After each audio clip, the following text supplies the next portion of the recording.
Thank you. Before I get to there, I need you to frame this conversation. I want you to think about somebody in your life, a relationship that matters to you, that you can't get out of. This isn't somebody on the street that you drive away from. No. I'm talking family member, neighbor, colleague at work, something that's difficult. Don't look at the person if you're sitting at them. And no elbows. Hold that person in your mind. You can't get away from them. You can't, maybe you're related, maybe you live with them, maybe you sleep in the same bed with them. But the relationship is hard. You're just such different people. You want different things. You react to things differently. Hold that relationship in your mind as we talk today. Because difference can be handled on two ends of a spectrum. I'm going to start this message by telling you what happens when you handle difference poorly. To do that, I need you to imagine 1957 England. You're at a church. It's not a church like us. It's like an old school, like steeple church, like formal church. And then Friday nights, they let a band or like a bunch of bands come and play there. It was kind of the only place you could go play. And so there's a band playing, and on the stage is a young John Lennon. He is ripping it up. Not playing. He's making up improv rock lyrics in the moment. He's nothing but energy. He's got a guitar in his hand, but not only does he not know how to play it, he doesn't even know how to tune it. It's just a prop. And he's just nothing but like energy and excitement and passion. That day, in the crowd was a young Paul McCartney. He's still wearing his school uniform. Think like straight cut or clean cut kid. For whatever reason, he goes to the back of the stage and meets John Lennon. But what you don't realize is where John is passion and almost no skill on the guitar, Paul is a musical prodigy. So different. He takes the guitar from John. First, he tunes it because it's not even in tune. And then out of nowhere, he rips a little Richard song, plays it perfectly. John is watching him just like, what am I seeing?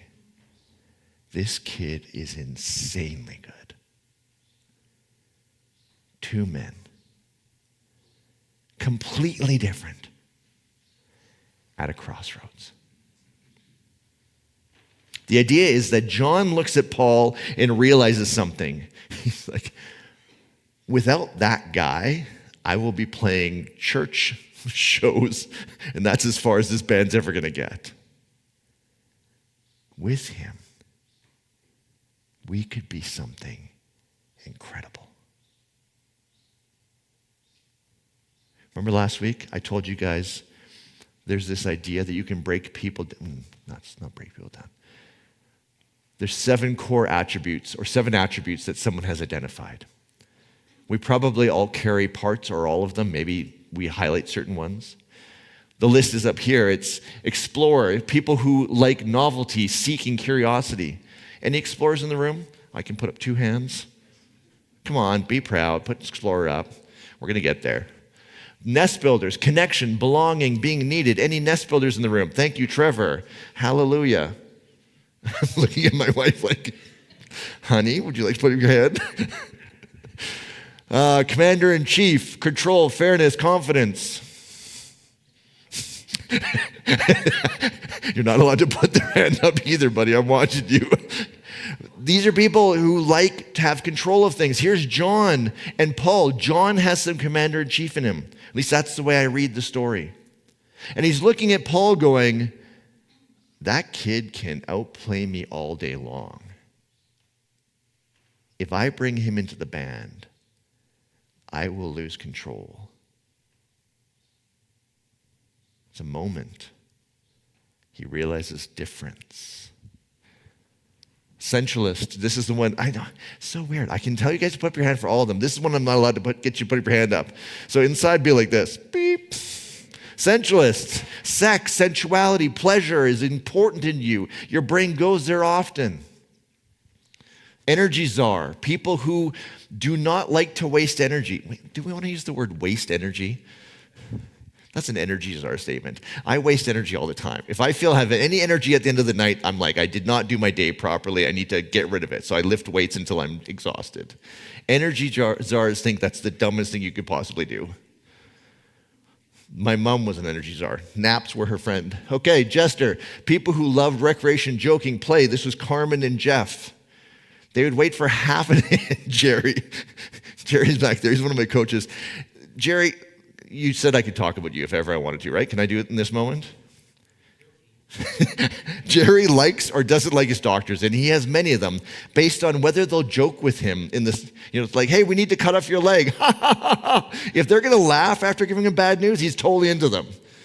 If they're like, I can save your leg, but they're serious, he's like, that's garbage. I need a new doctor. This person's useless to me. Fair, Jerry? Yeah, he says pretty much. Sentry. Sentries are people who navigate the world through threat.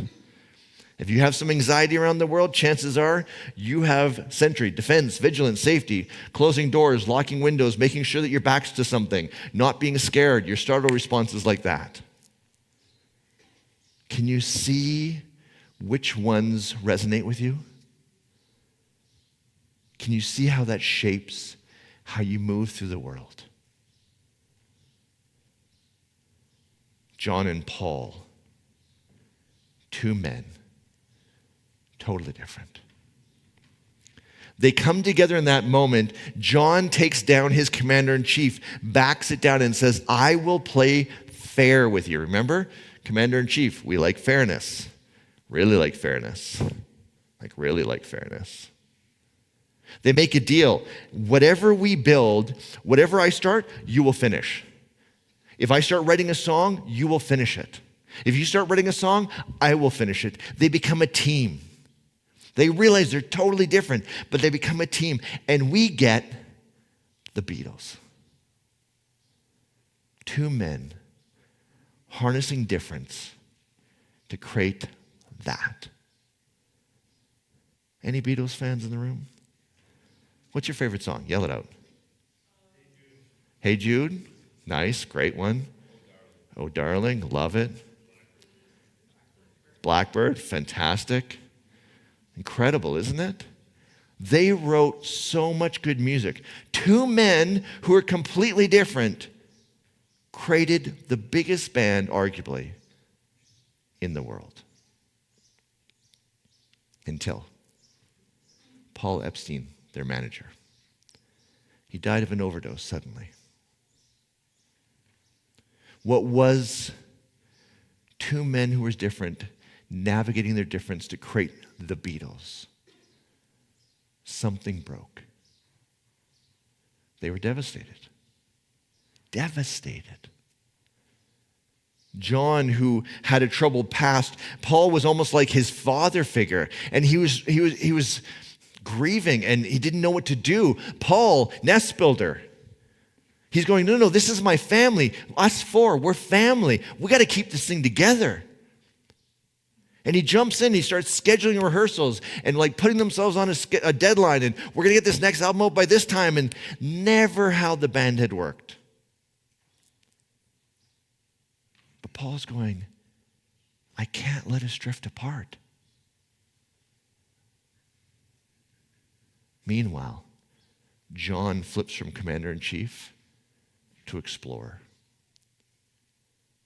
Starts pursuing whatever he can that's new. Meets Yoko Ono. She is full-on explorer. They go into this crazy vat. Their inner sanctum was their studio, 4 men together and their manager. Now all of a sudden John goes, no, I want Yoko Ono in the room. In fact, I want her, you put a bed in the middle of the studio, and she laid on the bed, and now she's calling the shots. John leaves everything behind, his kid, his marriage, everything. He's on like whatever's new, I'm there. That's how he dealt with his grief. Meanwhile, Paul is like, no, come back, come back, come back. Two men who for years navigated this beautifully. Suddenly their differences. It was September 1969. They needed to replace their manager. John wanted somebody, makes sense, right? Explorer. He wanted a manager that honored that. Paul, on the other hand, wanted a different manager, someone who could navigate this correctly and get it all taken care of. Two men, again, their differences pulling them apart. Finally, they couldn't solve this, so they called the rest of the band in, Ringo and George Harris, and said, okay, you vote. They both sided with John. Paul wouldn't even sign the document. September 1969. John says the words that ended it all. Paul, I want a divorce. The subtext is, Paul, you are dead to me. The biggest band in the world fell apart. Not because two men were different. For years, that difference created the Beatles, created all the music we love. They navigated it beautifully. And then at some point, for whatever reason, the difference became the thing that tore them apart. The moral of the story, as I see it, is this. Difference does not need to lead to divorce. Difference, when harnessed beautifully, when navigated beautifully, can create the Beatles. So the question today is, how are we navigating difference? We're not the same people. How are we navigating it? This whole series has been about how do we handle relationships, coupled relationships, family relationships, neighbor relationships, work colleagues, school colleagues, all of it. How do we handle it skillfully? Because if not, I started the first week, I talked about Jacob and Esau. Jacob steals the company from Esau. And again, I said, did he not think that at some point Esau is going to find out that he stole the company? Did he not think that his actions today he's going to pay the price for them? I decided not to put up my picture, but remember future Vince? That old bugger with the long hair? Though that is the person, future you is who's dealing with your choices, the consequences of your choices. I talked about how I tricked Jeff once. That got stored in his long-term memory and haunted us for years. The things we do now, if we're skillful or if we're unskillful, future us will live with that. It's a bit of a sober moment, isn't it? Then I started to rebuild. What if we learned how to do this well? I started talking about bidding. Who was here for the bidding one? Where we had a bunch of people on the thing? Oh, it's a bit of a, you start to see something that you don't want to see. There's 3 ways to handle bidding. Somebody does something. My wife she'll turn up her nose at me. Or we'll be at a party and she'll look across at me. Or last night she wanted to show me something on social media and I was in the middle of watching a video about something. You bid. Gottman said that's the core piece of relationship building. This idea that says, hey, in your relationship, it lives or dies based on how you respond to that. Gottman said there's 3 responses. Turning towards. That's, oh, hey, that video, what? They're doing what online? That's AI. Come on, that can't be real. That's turning towards. Turning against is, babe, I'm in the middle of a freaking video here. I'm taking a class. Can you please wait for later? It's turning against. Turning away is the one that damages the relationship most. It's not even acknowledging the bid. It's brutal, isn't it? When you realize, oh wait, I have done that time and time again.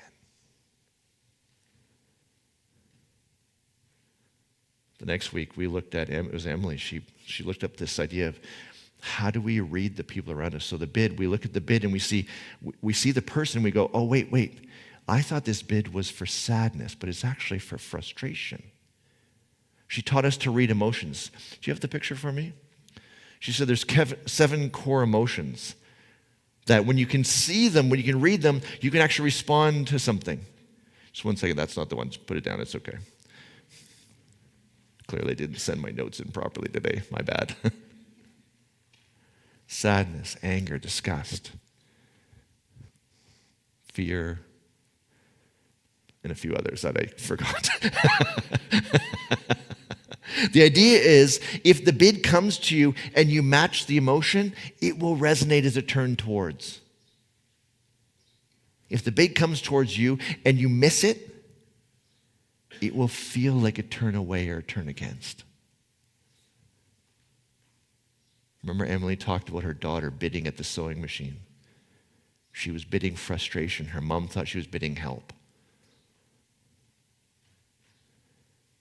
When someone bids, seeing the emotion that they're doing helps us turn towards if we choose. Last week, I built this whole idea from Gottman about these emotional command systems. It was interesting, as I left the service, people kept talking to me about their different systems. Oh yeah, that's mine. Oh, I'm like this. Oh, that. Now, this isn't exhaustive. Even the original work says this isn't exhaustive, but it's a way of becoming mindful of difference. I started off by saying, can you see yourself? This week somebody called me. I wanted to make a change in one of our systems. He called me and he's like, so Explorer. I was like, oh, totally. That is exactly what I just did. I changed something because I got bored. Don't you love it when someone calls you out and it's totally right? It's one of those moments where you're like, But the realization is I am an explorer. I'm passionate about that. I'm also commander-in-chief. If I don't have control, I get a little cranky. Now, here's what I wanted you to do. The relationship I asked you to think about, right? The one that you can't get rid of, but that's hard, that's challenging right now. Here's the first step I want you to do of navigating differences well. Ask yourself, what are their top emotional command systems? Take a second. You're a commander-in-chief and you're married to a nest builder. Your neighbor is a jester and you're a, sensualist. How's that going to work? You're making jokes and they're making inappropriate advances? I don't know. However that works. If you have that one, tell me how it's solved, that one. But can you feel the... Sometimes I should use notes. The number of people who gestures, someone who likes to make practical jokes with a sentry. A sentry hates being scared. A jester loves scaring people and loves being scared. This does not work well together, does it? Again, please do not elbow your person next to you. We're going to do something with the person next to you right now, but not right now. Once I saw this, I realized I was an explorer. At 16, me and my buddy jumped in his 1976 Honda Civic. We had one of those old school maps, where it's like a book, and you get to the edge of the page, and it's like J12, and you go to that page, and that's the beginning of the next. We literally left from southern Manitoba on a 2-week trip to go snowboarding. 16 years old, sleeping in the car.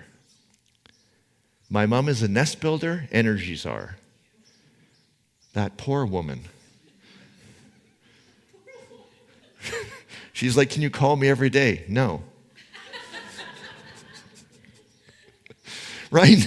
Now I have, like, she died early for a reason. She had me. I'm sorry, Mom. She's up there in heaven doing one of these to me. Right? I didn't realize what she was, and she didn't realize me. We could have handled that so much better. Me and my dad, both commander-in-chiefs. I used to work for him in his shop. All we did is fight over who's in control. Like, hours every day. That's all we did. Now I would have gone like, hey, Dad, can I have a part that I get to control and you have the rest? He'd have been like, yeah, okay, you take care of like the gluing station. Okay, great. I will make it the best gluing. He was an upholsterer. We glued a lot. You do that. I will make the best gluing station in the history of the world. Can you see the people in your life who are different? Can you see how they're different?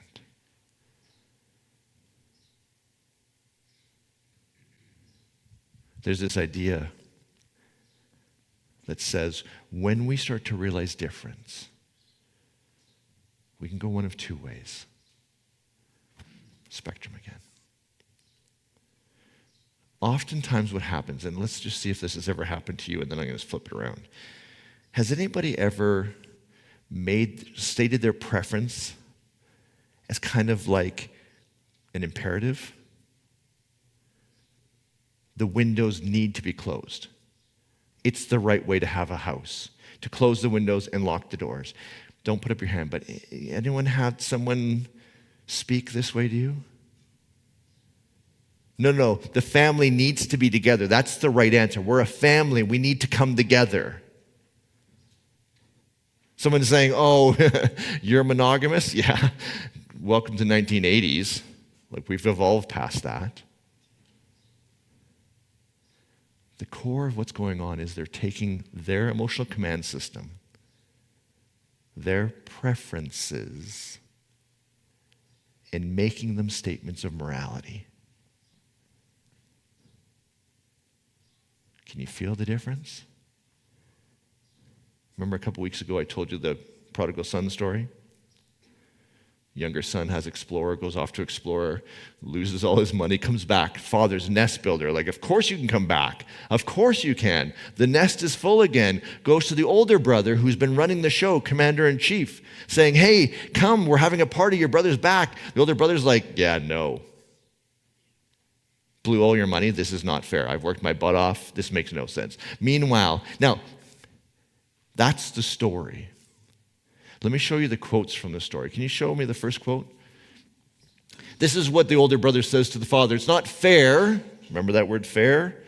Commander-in-chiefs. It's not fair that you have a party for my brother and you've never thrown a party for me. Don't you like the never word?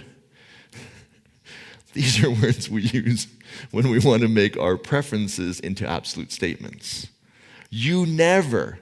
This is bad. You're horrible. Now, what would have happened if the older brother would have just been honest of his commander-in-chief preferences? Can you put up the next line for me? He could have said, Dad, could you throw me a party sometimes too to celebrate all I've done for the family business? That would feel really good. Can you feel the difference? Let me show you one more. Can you show me the next line? Why can't, this is the nest builder father the nest builder father, family is everything. Coming together is everything. The older brother not coming is like a catastrophe. Why can't you come to the party so we can be together? You ungrateful wretch, right? Can you feel the subtext here? What if the father would have said this? It would make me feel really good, like my family's complete, if you could come to the party I'm throwing to welcome your brother back. If someone said the first line to you, how would you respond? Defensive. Push back.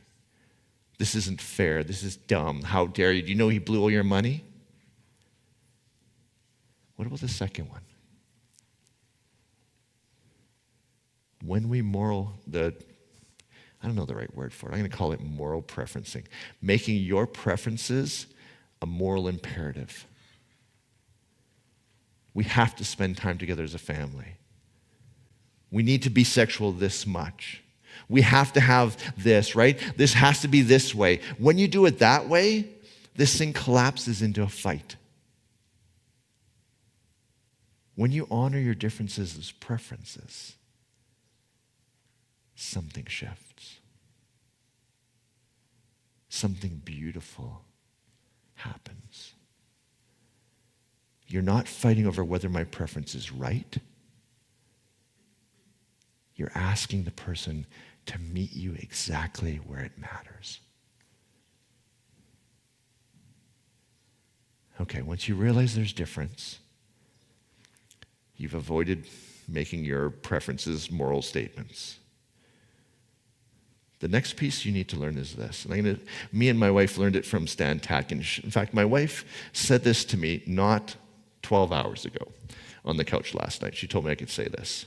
So here's what I want you to do. I want you to take that person in your mind, that relationship you can't get away from, that is struggling, that's not easy to be with. I want you to imagine that you're standing. If you're married to them, you can stand holding your hands. If you're not married, you can stand far away. So you're here, they're there, and I want you to pretend you're looking at them in the eyes. You got there? Now I want you to read this line with me. Put it up for me. I take you as my pain in the ass. Let's try that again. I take you as my pain in the ass. If you're married today, or if you're coupled, look at the person right now and just say, I take you as my pain in the ass. And they're going to say, I take you as my pain in the ass. Last night, my wife's like, I take you as my pain in the ass. And I'm like, ooh, don't use my words against me. Can you feel this shift? Difference is not necessarily easy.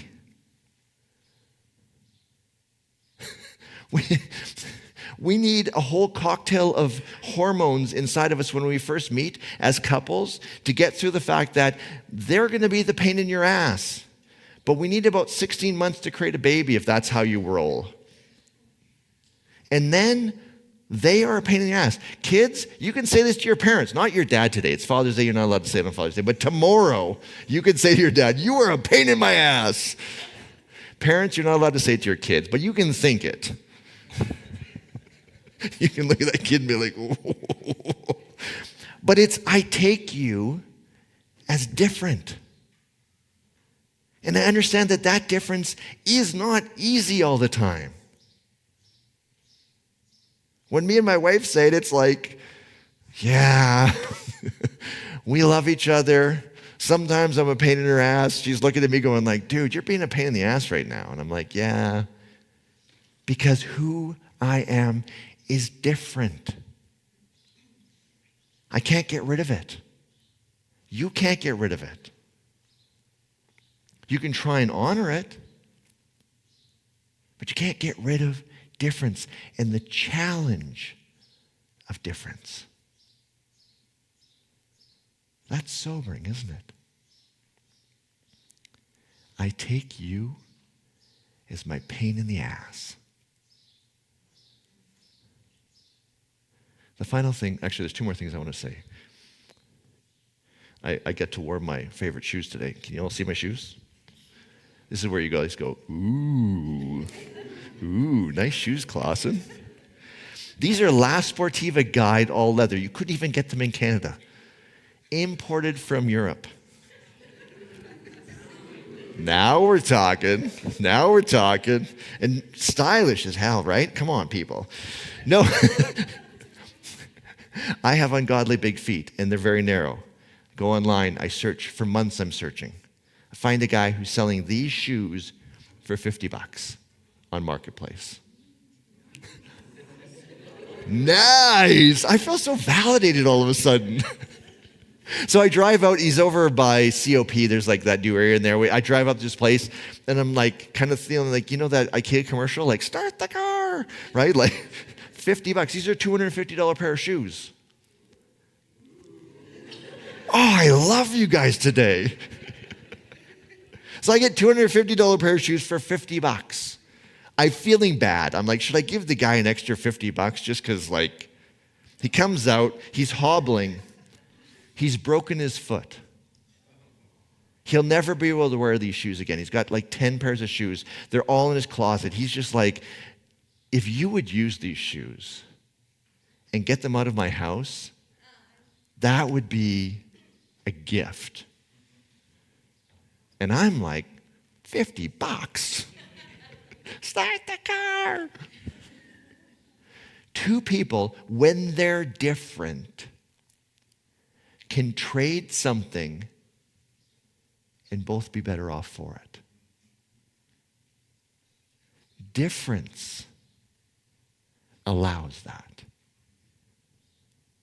John and Paul, if it would have been both energy and energy, it wouldn't have worked. Or guitar prodigy and guitar prodigy, they'd be like, the other guy's like, no, it's like that. It's like, no, it doesn't work. Instead, what happened is John brought the energy and Paul brought the musicianship. They traded. If you are ninja level right now, you're asking yourself, how do I use this with that pain in the ass person? That's the question we ask. If the person, my mom was an energy czar. You know what she would always have ready for us? Snacks. I swear I could have gone on a 2-week snowboard trip in the back of a Civic, and we would not have needed to get food at all because my mom would have filled that thing up with snacks because running out of food for her is anathema. Instead, I just left and didn't tell her. Can you see how you can trade? Your next door neighbor who's Sentry, who's driving you nuts. Well, let them take over protecting your space. I have a friend who's crazy high Sentry, off the chart Sentry. He's so, I shouldn't say it that way. He is has more money than I do, significantly, because companies hire him to handle their internet security. He harnessed his, whatever that is, and the company harnessed whatever they have, and they said, let's trade.